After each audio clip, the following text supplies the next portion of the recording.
Здравствуйте, в эфире информационный выпуск Амшикшара. Сегодня в выпуске. Раскол мешает развитию. Рауль Хаджимов встретился с представителями Совета Абхазской православной церкви. К юбилею Юрия Воронова малоизвестный факт из жизни ученого.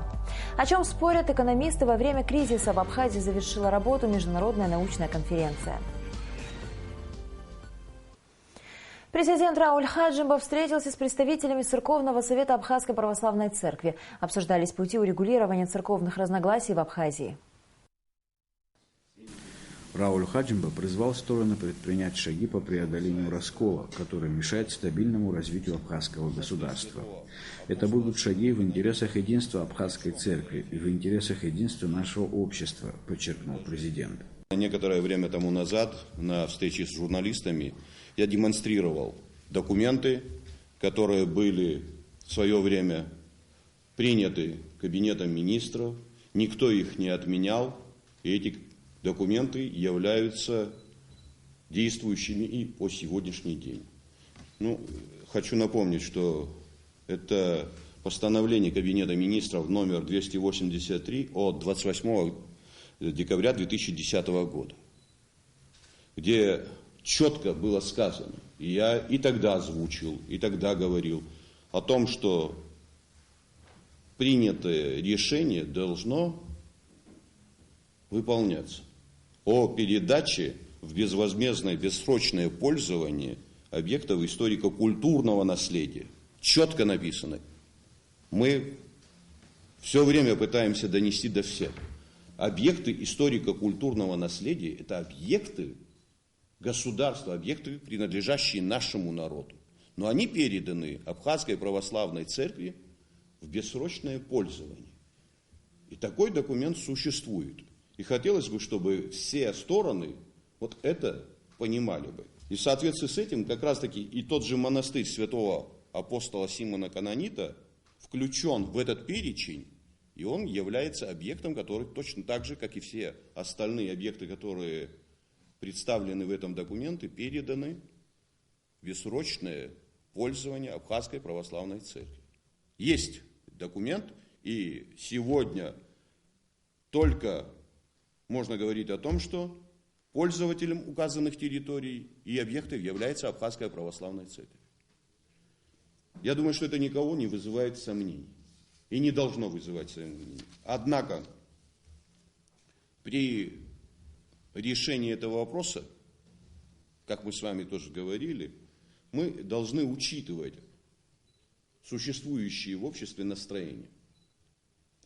Мы не должны ни в коем случае допустить столкновение наших граждан. На эту тему мы говорили уже не один раз.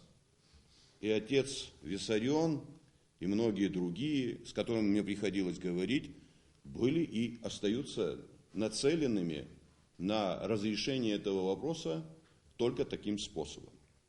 Я думаю, что допустить столкновение на религиозной почве, это будет опасно. Опасно для государства, для нашего общества. И поэтому, как бы ни были трудны переговоры и встречи, когда мы их проводим, все равно нужно продолжать разговаривать, говорить, но дать надо понять, что перспективы в этих вопросах, в таком русле, как это происходит на данном этапе, у другой стороны не может быть. Я думаю, что ту модель урегулирования, которая была предложена вами, когда вы встречались в Гудаутах, это тот вариант, который снимет многие вопросы и даст возможность решить эту задачу без конфликта и как в самой церкви, так и в самом нашем обществе. Мы говорили об этом тоже. Само название митрополия предполагает, что это часть какой-то большой организации, структуры. То есть не может быть вне Абхазской церкви какая-либо структура, если она является православной, готовая работать во имя нашего общества, единства. Я думаю, что к этому мы должны опять вернуться.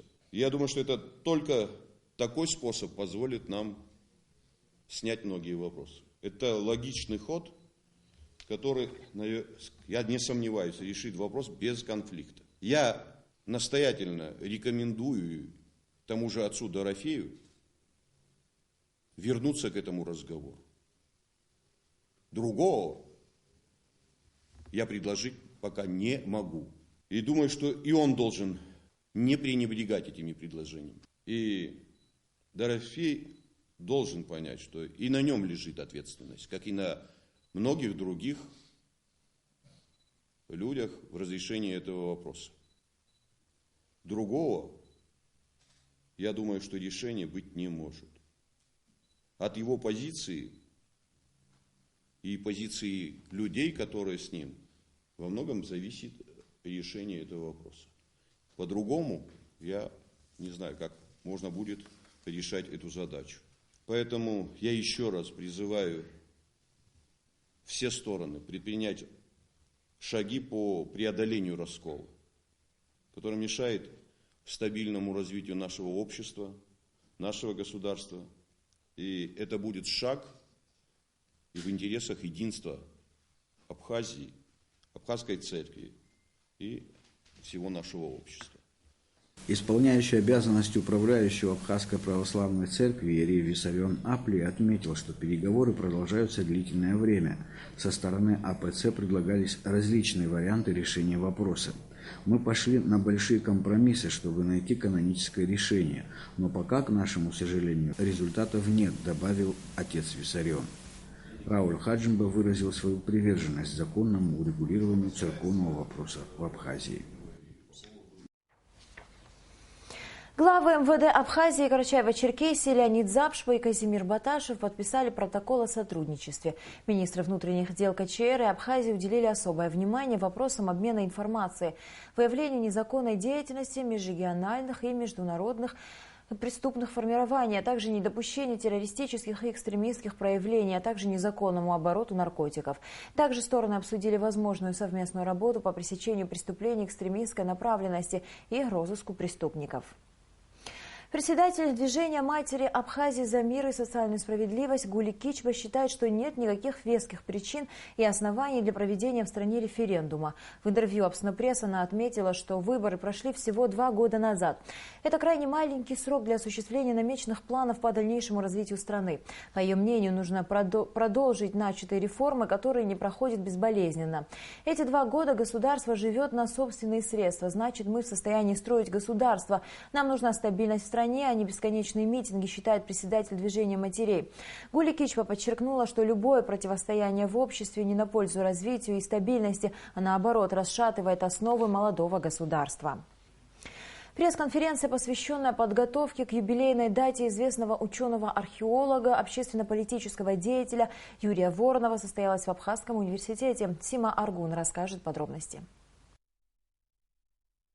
«По крови русский, в душе обсил». Именно так называл себя Воронов, археолог и кавказовед, исследователь доисторических, античных и средневековых древностей Абхазии. Он автор более 500 научных публикаций, 30 из которых монографии. Многие ученые ссылаются на его труды. Его археологическая карта является настольной книгой археологов и историков. Юрий Воронов достиг больших успехов благодаря трудолюбию. Мог работать 24 часа в сутки. Человек доброй души и с отличным чувством юмора. Делится воспоминаниями друг и коллега Воронова, археолог Олег Бгажба.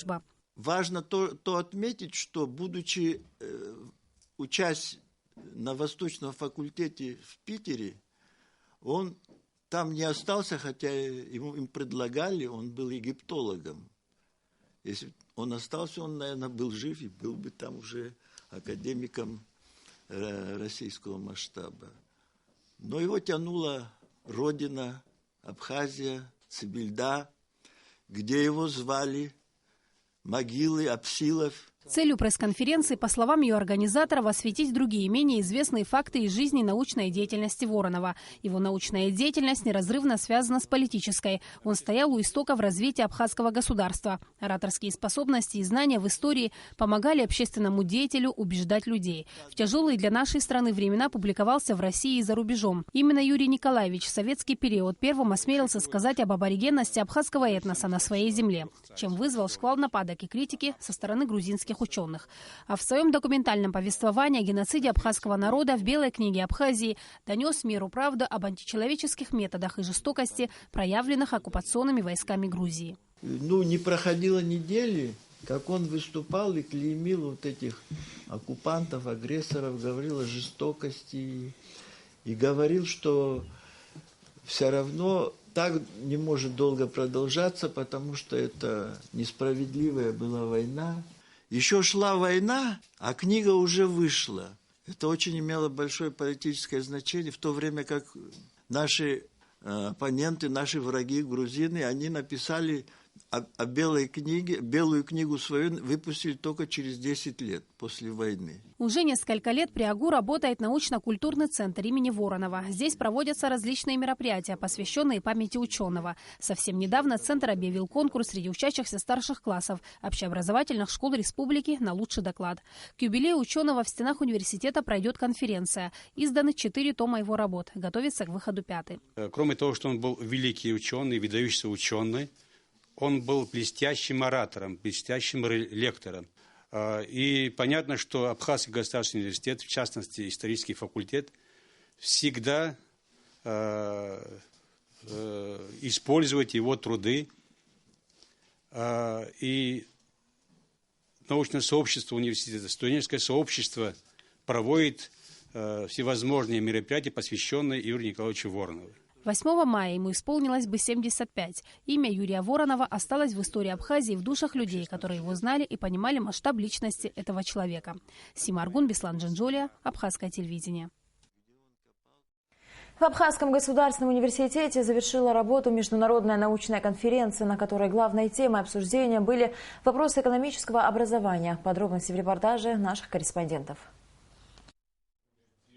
4-я международная научно-практическая конференция «Феномен рыночного хозяйства от истоков до наших дней», открывшаяся в Сочи, была посвящена памяти доктора экономических наук профессора Александра Сидорова. По программе мероприятия завершающий день конференции прошел в Сухуме, в Абхазском государственном университете. Ее участников приветствовал ректор АГУ Олег Угварами. Выдающиеся ученые в гостях, в работе.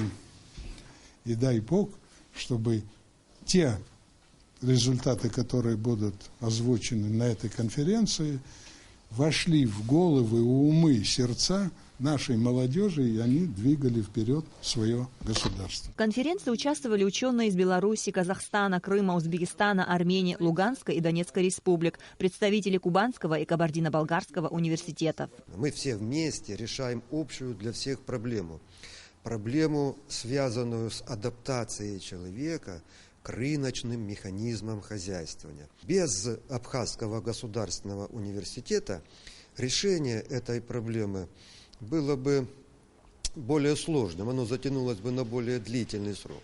Хочу просто сказать о том, что многие представители Абхазского государственного университета и как студенты, и как аспиранты, и как докторанты активно работают над ее решением. На конференции зачитали немало интересных докладов по проблемам экономического образования и экономической теории. Доцент кафедры национальной экономики АГУ Хатуна Шатыпа подготовила доклад по социальному развитию национальной экономики. Участвовавшая в работе конференции представитель Кабардино-Балкарского университета Инга Кучапшева отметила, что подписанное в ноябре соглашение о сотрудничестве между АГУ и КБУ не осталось на бумаге и уже приносит результаты. В ноябре 2013 года между нашими университетами на площадке форума был подписан договор о научном, культурном и образовательном сотрудничестве между вузами. Это был наш первый международный договор, в котором мы очень нуждались, и за который мы безмерно признательны уважаемому Олегу Алексеевичу. В работе научно-практической конференции приняли участие замминистра экономики Ахра Ристава, замминистра образования и науки Дмитрий Гварами, преподаватели АГУ и студенты. Амрамич, Басмат Шакая, Роберт Ломия, Абхазское телевидение. И в завершении выпуска о погоде.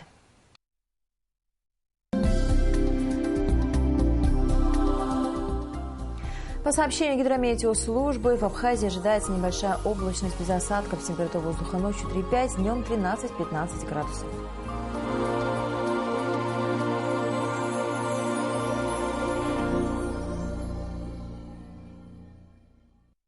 На этом наш выпуск завершен. До скорых встреч в эфире.